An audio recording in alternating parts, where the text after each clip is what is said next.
Okay hey guys, welcome to my channel. இன்றைக்கான வீடியோவில் எதை பற்றி பார்க்க போகிறோம் அப்படின்னு பார்த்தீங்கன்னா, நம்மளோட டியூக் 250, அதாவது நான் வந்து ஒரு புது பைக் வாங்கியிருந்தேன், டியூக் 250. அந்த பைக்குக்கு வந்து நம்ம வந்து இப்போ வந்து எப்படி வந்து செயின் லூப் பண்ண போகிறோம் அப்படின்னு தான் பார்க்க போகிறோம். ஃபஸ்ட்டு வந்து என்ன பண்ணணும் அப்படின்னு பார்த்தீங்கன்னா, செயினை வந்து க்ளீன் பண்ணணும். க்ளீன் பண்ணிவிட்டு அதை நல்லா வாஷ் பண்ணிட்டு அதை வந்து இதை வந்து நல்லா வந்து துணி வச்சு துடைச்சிட்டு அதுக்கப்புறம் வந்து லூப் பண்ணணும். ஸோ இதுதான் ப்ராப்பர் மெத்தட். நம்ம வந்து அதை வந்து எப்படிலாம் பண்ண போகிறோம் அப்படின்னு நேராக வந்து பார்க்க போகிறோம். ஃபஸ்ட்டு வந்து அதுக்கு என்னென்ன தேவை அப்படின்னு பார்த்தீங்கன்னா, ஃபஸ்ட்டு வந்து இதான் நான் வந்து செயின் லூப் வாங்கியிருக்கேன். நான் எப்போவுமே வந்து பார்த்தீங்கன்னா மோட்டோவில் தான் யூஸ் பண்ணுவேன். இந்த வாட்டி வந்து க்ளாஸில் வந்து யூஸ் பண்ணி பார்க்க போகிறேன். ஏன்னா வந்து இது வந்து கொஞ்சம் அந்த லூப்ரிகேட்ஸ் வந்து நல்லாயிருக்கும் அப்படின்னு சொன்னாங்க. மோட்டோவில் விட இது வந்து கூட கொஞ்ச நாள் எக்ஸ்ட்ரா கொஞ்ச நாள் இருக்கும் அப்படின்னு சொன்னாங்க. ஸோ நான் வந்து ஃபஸ்ட் டைம் வந்து ட்ரை பண்ண போகிறேன். அதுக்கப்புறம் பார்த்தீங்கன்னா செயின் கிளீனர் இது வந்து ஒரு செயின் கிளீனர் லிக்யூடு. அப்படி பார்த்தீங்கன்னா இது வந்து ஒரு வேறு எதுவும் இல்லை, டீசல் தான். செயின் கிளீனுக்கு வந்து நம்ம வந்து வேறு ஒரு ஸ்ப்ரே வந்து வாங்கி அடிப்போம். பட் வந்து இது வந்து நம்ம வந்து அதுக்கு பதில் நம்ம வந்து டீசல் யூஸ் பண்ணியிருக்கோம். பெட்ரோலும் யூஸ் பண்ணலாம், கரோசினும் யூஸ் பண்ணலாம். ஆனால் வந்து டீசல் பெஸ்ட்னு சொல்லலாம். 30 rupeesக்கு நான் வந்து வாங்கினேன். இதில் பாதி இருந்து ஆல்ரெடி நான் வந்து 2 வாட்டி அடிச்சிட்டேன். அதனால் வந்து காலி ஆகிட்டு இப்போ வந்து காவாசி இருக்குது. நம்ம இதை வச்சு நம்ம வந்து இப்போ வந்து செயின் க்ளீன் பண்ண போகிறோம். அதுக்கப்புறம் என்ன பார்த்தீங்கன்னா, ஒரு வேஸ்ட் துணி எடுத்துக்கோங்க. அதுக்கப்புறம் ஒரு ப்ரஷ் வந்து இப்போ கையில் இல்லை, வெளியே தான் இருக்குது. நான் பைக்கு கிட்டே இருக்குது. நான் அதை எப்படி வந்து க்ளீன் பண்ண போகிறோம் வாங்க பார்க்கலாம். நான் வந்து என்னோடய பைக்கோட செயினை க்ளீன் பண்ணி ரொம்ப நாள் ஆகுது. ஆக்சுவலி வந்து ஒரு 3 months கிட்ட ஆக போகுது. ஏன்னா வந்து பைக்கை வந்து ரொம்பவும் வெளியே எடுக்கலை, ரொம்ப ரைடும் போகலை. சின்ன ஷார்ட் ரைட்ஸ் தான் ஒரு 300 kilometers வந்து கம்ப்ளீட் பண்ணியிருப்பேன். 300க்கு மேலே ஆகிட்டு. ஸோ அதனால் வந்து ரொம்ப ரஸ்ட் ஆகிட்டு. லூப் எதுவுமே அதில் இல்லை, ரொம்ப லோவாக தான் இருக்குது, ரொம்ப கம்மியாக தான் இருக்குது. லூப் இருக்குது, ஆக்சுவலாக ரொம்ப கம்மியாக இருக்குது. நம்ம இப்போ வந்து அதனால தான் இப்போ வந்து க்ளீன் பண்ண போகிறோம். ரஸ்ட்டே பிடிச்சிட்டு, அந்த துரு பிடிச்சிட்டு சைடில், அது ஏன்னு தெரில. இவ்வளோ லோ குவாலிட்டியில் இருக்கா அப்படின்னு தெரில. லோ குவாலிட்டியாக இல்லாட்டி வந்து என்னோட மிஸ்டேக் அப்படின்னு தெரில. ஏன்னா வந்து இது வரைக்கும் சவுண்டே கேட்கல, லைட்டாக வந்து கேட்டிருக்கு. லூப் இல்லை அதனால் லைட்டாக வந்து அந்த செயின் ஸ்ப்ராக்கெட் அடிக்கும்ல, ஒரு மாதிரி கிளுக்குன்னு சவுண்டு, அந்த சவுண்டு மட்டும் லைட்டாக கேட்டுச்சு. ஸோ அதனால தான் நான் வந்து லூப் பண்ணணும் அப்படின்ட்டு நான் வந்து லூப் வாங்கிட்டு வந்தேன். ஒரு 5 kilometers 6 kilometers ரோட் ட்ரிப்பேன் இந்த லூப் இல்லாமல். ஓகே, இப்போ வந்து லூப் வாங்கிடுச்சு. ஃபஸ்ட்டு வந்து என்ன பண்ணோம் அப்படின்னு பார்த்தீங்கன்னா, அந்த ஸ்ப்ரே, நம்மளோட டீசல் ஸ்ப்ரே, ஒரு ஸ்ப்ரேயர் வாங்கிக்கோங்க. டீசல் வந்து ஒரு 30 rupeesக்கு வந்து வாங்கி வச்சுக்கோங்க. அது எப்போதும் ரொம்ப வாங்காதுங்க. 30 rupeesக்கு வாங்கி நம்ம வந்து ஃபுல்லாக வந்து ஸ்ப்ரே பண்ணி விட்டுடலாம். ஃபஸ்ட்டு ஸ்ப்ரே பண்ணி விட்டால் என்ன ஆகும், டீசலோட பவர் என்ன அப்படின்னு பார்த்தீங்கன்னா, அந்த ரஸ்ட்டுலாம் இருக்கலாம், அந்த ரஸ்ட்டு தேவையில்லாத ஆயில் அதெல்லாம் வந்து அது வந்து அப்படியே வந்து எடுத்துரும். அதெல்லாம் அப்படியே வந்து க்ளீன் பண்ணும். அதுதான் அதோட வேலை.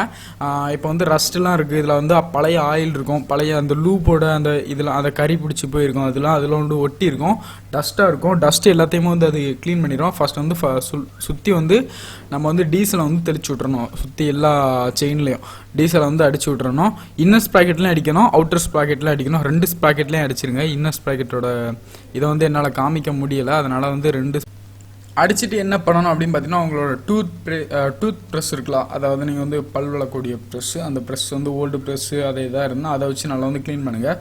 மேக்ஸிமம் வந்து இந்த ப்ரெஷ் தான் யூஸ் ஆகும். ஏன்னா வந்து இதுதான் ஒரு சின்ன இடுக்குள்ளேயும் போய் நல்லா வந்து தேய்ச்சி விடும். அப்போ வந்து அதில் உள்ள ரஸ்ட்லாம் வந்து எல்லாம் க்ளீன் ஆகும். உண்மையாகவே வந்து இது வந்து பல்லுக்கு மட்டும் யூஸ் ஆகலாம், நம்மளோட செயின் க்ளீன் பண்ணுறதுக்கும் யூஸ் ஆகும். நிறைய ஆட்ஸ்லாம் பார்த்துருப்பீங்க, சின்ன கேப்லேயும் பூந்து போய் அதை வந்து க்ளீன் பண்ணி விட்டுறோம். அதே வேலையை தான் இதுலேயும் பண்ண போகிறோம். ஸோ அதே மாதிரி இதை வந்து யூஸ் பண்ணுங்கள். ரியலாகவே ரொம்ப சூப்பராக க்ளீன் பண்ணுது. இப்போ பார்த்தீங்கன்னா கீழே எவ்வளோ அந்த ரஷ்லாம் சிந்தி கிடக்குன்னு பார்த்துக்கோங்க. அந்த கறி பிடிச்சி அந்த கறி எல்லாமே சிந்தி கிடக்குதா. இப்போ பார்த்தீங்கன்னா ஓரளவு க்ளீன் ஆகிட்டு. இப்போ என்ன பண்ணணும் அப்படின்னு பார்த்தீங்கன்னா, இந்த பார்ட் ஆஃப் இடம் இருக்குல்ல, அந்த இன்னர் ஸ்பாக்கெட்டுக்கிட்ட மேலே ஒரு இடம் இருக்கும். அந்த இடத்துல தான் அந்த செயின் வந்து ராவிக்கிட்டே இருக்கும். அந்த மெட்டீரியலில் அந்த இடத்துல வந்து நீங்கள் வந்து எக்ஸ்ட்ரா டீசல் ஊற்றி அந்த இடத்த மட்டும் தனியாக நீங்கள் வந்து க்ளீன் பண்ணணும். அந்த செயினை தூக்கிட்டு அந்த கேப்பில் நீங்கள் வந்து ப்ரஷ் வச்சு க்ளீன் பண்ணணும். ஏன் அப்படி சொல்கிறேன் அப்படின்னு பார்த்தீங்கன்னா, உங்களோட மண்ணெல்லாம் இருக்குல்ல, அந்த மண்ணெல்லாம் அந்த செயினில் ஏறி அந்த இடத்துல நிறைய இருக்கும், அந்த இடத்துல கொஞ்சம் அதிகமாகவே இருக்கும். அப்போ வந்து அந்த இடத்துல நம்ம வந்து க்ளீன் பண்ணாமல் விட்டுட்டு சும்மா நம்ம இதை மட்டும் க்ளீன் பண்ணி லூப் அடிச்சிட்டோம்னு வைக்கலாம், மறுபடியும் அந்த மண் என்ன ஆகும், அதிலே ஒட்டி அப்படியே லூப் ஃபுல்லாக அந்த செயின் ஃபுல்லாக அப்படியே வந்து ஒட்டிக்கும். மறுபடியும் நம்மளுக்கு வந்து குயிக்காகவே வந்துட்டு நம்மளுக்கு வந்து லூப் போயிடும், நம்மளோட செயின் வந்து சவுண்டு கேட்க ஆரம்பிச்சிடும். ஓகேவா, அதனால் வந்து அதையும் க்ளீன் பண்ணிடுங்க. ஒரு துணியை வச்சு அந்த ப்ரெஷ்ஷோட இதுக்குள்ளே வச்சு நல்லா வந்து க்ளீன் பண்ணிடுங்க. பார்த்தீங்களா உள்ள எவ்வளோ இருந்திருக்குன்ட்டு.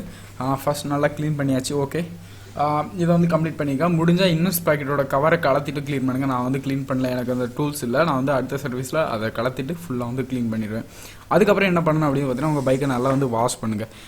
நல்லா வந்து வாஷ் பண்ணுங்கள். வாஷ் பண்ணும்போது நல்லா ஃபோர்ஸாக தண்ணி அடித்து அதை வந்து செயின் ஸ்ப்ராக்கெட் இருக்கலாம், மெயினாக செயின் ஸ்ப்ராக்கெட் தான் வாஷ் பண்ணணும். நான் வந்து ஃபுல்லாக வண்டியே வாஷ் பண்ணிட்டேன். ஏன்னா வந்து வாஷும் பண்ணல கொஞ்சம் நாளாக, அதனால் ஃபுல் சர்வீஸ் பண்ணிட்டேன். கீழே செயின் ஸ்ப்ராக்கெட் அதையும் வந்து நல்லா வந்து வாஷ் பண்ணிக்கோங்க. இன்னர் ஸ்ப்ராக்கெட்லேயும் தண்ணி அடித்து வாஷ் பண்ணிக்கோங்க. சென்சார் எதுவும் சென்சார் இன்ஜின்குள்ளெலாம் ரொம்ப அடிக்காங்க, டேங்குக்கு மேலோடி அந்த ஏரியாலலாம் ரொம்ப அடிக்காங்க. ஏன்னா வந்து அங்கே தான் வந்து எலக்ட்ரானிக் ஐட்டம்ஸ் அதோட சிபியூ இசியூ எல்லாமே அதுக்குள்ளே தான் இருக்கும். அதிலலாம் தண்ணி ஏறக்கூடாது. ஸோ அதனால் கீழேருந்து மேலே அடிக்கங்க, மேலேருந்து கீழே அடிங்க. அந்த மாதிரி நம்ம வந்து கேடிஎம்மில் எப்போவுமே அந்த மாதிரி தான் பண்ணணும். ஓகே, இப்போ வந்து நல்லா வந்து வாஷ் பண்ணிக்கோங்க. வாஷ் பண்ணும்போது நான் சொன்னேன்ல அந்த மாதிரி தான் அந்த இசியூலலாம் பட்டுச்சுன்னு வைங்களேன். அதுக்கப்புறம் நீங்கள் மாத்திரைக்கு நீங்கள் வந்து ஒரு பைக்கோட இதயம், அதோட மூளை, இதயம் இல்லை, அதோட மூளை நம்மளுக்கு எப்படி மூளை இருக்குது, அதோட மெயின் பாயிண்ட் அந்த இசியூ தான். அந்த இசியூ வந்து போயிட்டுனா அதுக்கு வந்து கொஞ்சம் செலவு வைக்கும். ஸோ அதனால் வந்து அந்த இடத்துலலாம் மோஸ்ட்டாக வந்து படாதுங்க. அந்த ஹெட்லைட்லாம் இருக்குல்ல, ஹெட்லைட்டுக்கு உள்ளோடி மேலோடி அந்த சைட்லலாம் ரொம்ப அடிக்காங்க. ஸ்பீடோமீட்டர்கிட்டையும் ரொம்ப அடிக்காதுங்க. ஓரளவு ஃபோர்ஸாக இன்ஜின் கீழே தான் இன்ஜின் அண்டர்பெல்லி அந்த சைடில் அடிங்க. அதுக்கப்புறம் டயரில், செயின் ஸ்ப்ராக்கெட்டில், அதுக்கப்புறம் மட்காட்டுக்கு உள்ளோடி அந்த ஏரியாவில் தான் ரொம்ப ஃபோர்ஸ் அடிக்கணும். அதுக்கப்புறம் அந்த ஸ்ப்ரிங், அந்த பேக் சஸ்பென்ஷன் அந்த ஏரியாவில் வந்து ரொம்ப ஃபோர்ஸ் அடிக்கணும். மற்றபடி எந்த இடத்துலையுமே வந்து ஃபோர்ஸ் அடிக்குங்க. ரேடியேட்டர்லேயுமே ஃபோர்ஸ் அடிக்காங்க. ஏன்னா வந்து உள்ளே வந்து ஒரு ஃபேன் இருக்கும். அந்த ஃபேனுக்கு ஏதாவது பிரச்சனைனா நம்ம வந்து வண்டி இடையில தான் நிற்கும். அதுக்கப்புறம் ஒன்றும் பண்ண முடியாது. ஓகே, இப்போ பார்த்தீங்கன்னா ஃபுல்லாக வந்து கம்ப்ளீட் பண்ணியாச்சு. நல்லா வந்து கழுவி எடுத்தாச்சு. நான் வந்து கழுவுறதுக்கு எப்படியும் ஒரு அரை மணி நேரம் 3/4 மணி நேரம் ஆகியிருப்பேன். இப்போ பார்த்தீங்கன்னா ஃபுல்லாக வந்து கழுவியாச்சு. இப்போ பார்த்தீங்கன்னா செயின் வந்து எவ்வளோ க்ளீனாக இருக்குன்னு நீங்கள் வந்து பார்த்துருப்பீங்க. இந்த செயினை என்ன பண்ணணும் அப்படின்னு பார்த்தீங்கன்னா, ஒரு துணி எடுத்து அந்த செயின் அவ்வளோத்தையும் நல்லா வந்து துடைக்கணும். ஒரு வெட் கிளாத் எடுத்து நல்லா வந்து அந்த செயினை வந்து துடைக்கணும். நான் அந்த பேக் டயர் எப்படி தூக்குனேன் அப்படின்னு பார்த்தீங்கன்னா, ஸ்டாண்டு போட்டிருக்கேன். பின்னாடி உள்ள கிராப் ரெயில், அந்த சைடில் உள்ள கிராப் ரெயிலை பிடிச்சி இப்படி இழுத்தோன்னு வைங்களாம், அப்படியே வந்து பேக் டயர் தூக்கும். ஃப்ரண்ட் டயர் கீழே வந்துடும். கீழே வந்து அப்படியே பேக் டயர் தூக்கும். அதை வந்து கொஞ்சம் கை வலிக்கும்.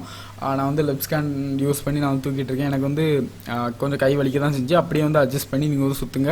சோலோவாக பண்ணனா இப்படி தான். உங்கள் ஃப்ரெண்ட்ஸ் யாரையா இருந்தாங்கன்னா அவங்களோட ஹெல்ப் மூலம் நீங்கள் வந்து ஈஸியாக பண்ணலாம். சோலோவாக பண்ணனா இப்படி தான். நீங்கள் வந்து நல்லா வந்து அந்த செயின் ஸ்ப்ராக்கெட்டில் நிறைய தண்ணி இருக்கும். அதை சுற்றி விட்டு துடைக்கணும். பார்த்தீங்களா எவ்வளோ தண்ணி வந்துக்கிட்டே இருக்குது. துடைக்க அந்த கிளாத்து ஃபுல்லாகவே நனைஞ்சிட்டு அவ்வளோ தண்ணி இருந்திருக்கு.